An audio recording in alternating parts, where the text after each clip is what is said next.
След 70-годишното пленничество на Израилевия народ и връщането им на Израилева земя, се покрива с връщането на народа Божий с реална дата на освобождение, се освободи и съдбата на Новия Йерусалим. А сега в служението след сграждане на олтара се прие жертва и се сгради новият храм сред Новия Йерусалим. И според Ездра и Неемия се приемат всички чинове на слугите Господни в храмово служение, в храма новозаветен, вменен от мен Христа, се приемат в новопостроения квартал на София, назован Младост, който сочи на вечността в живот вечен.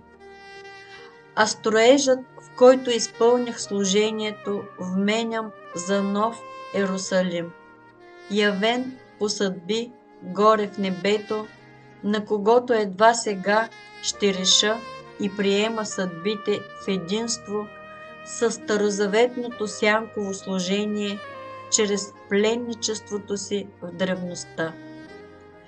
И българското изгнание ще го вменя за съвършенна съдба чрез новозаветно изпълнение.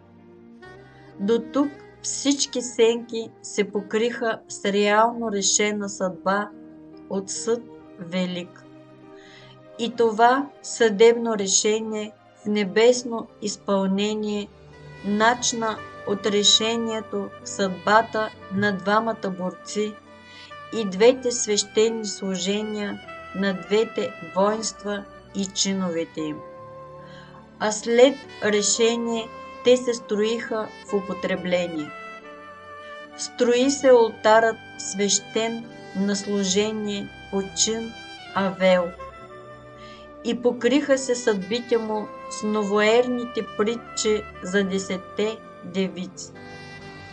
А сега се решават съдбите на 5 разумни и 5 неразумни в чинове на олтари, Авел и Каин, като новозаветен храм на новоизведеното пленено от Лаодикия служение.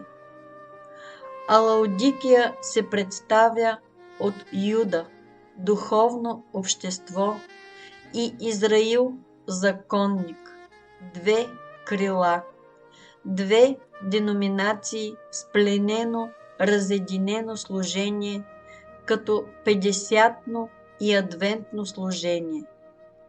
Но днес, чрез глас от небето, вече единно и употребено като олтарен чин.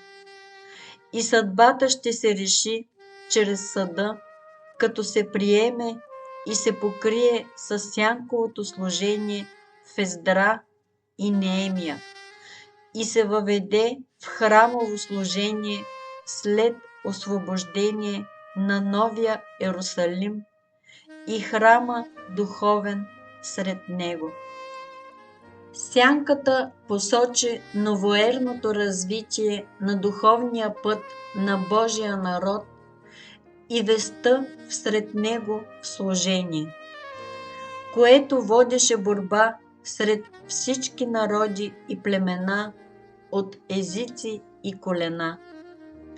Но в скончание свещеното служение по план се водеше, пленено от лаодикийските съдби в двете пещери, 2 деноминации, и чрез съд велик се изведе и яви се в олтарно служение.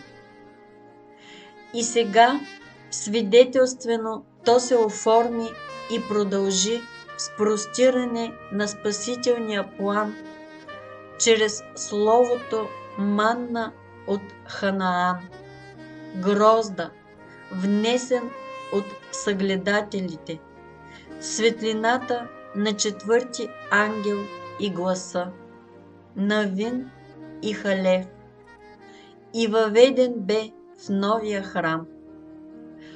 Това служение е най-великото изпълнение, принос от 9 литра благоухание, в хвала и празникът шатри, съвменени като шатри след 70 годишното пленение.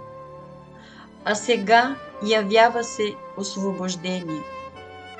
Словото в Ездра и Неемия явява олтара и храма и народа, а според словото в Естир се запечатва.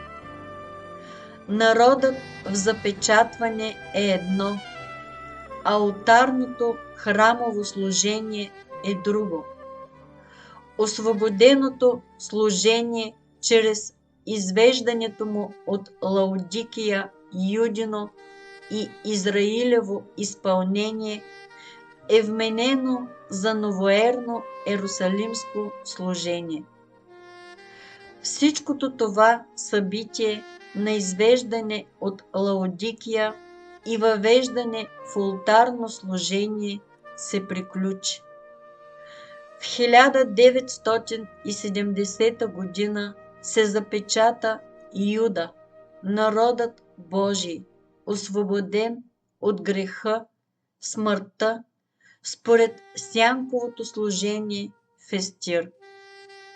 А в 1971 година се въвежда олтарното служение в храмово изпълнение или уреждат се съдебно съдбите им след 70 годишно пленение.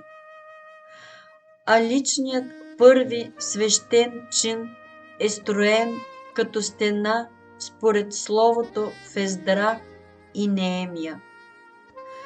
Тъй воинственият първосвещен чин на служението от начинание до скончание е един и същ.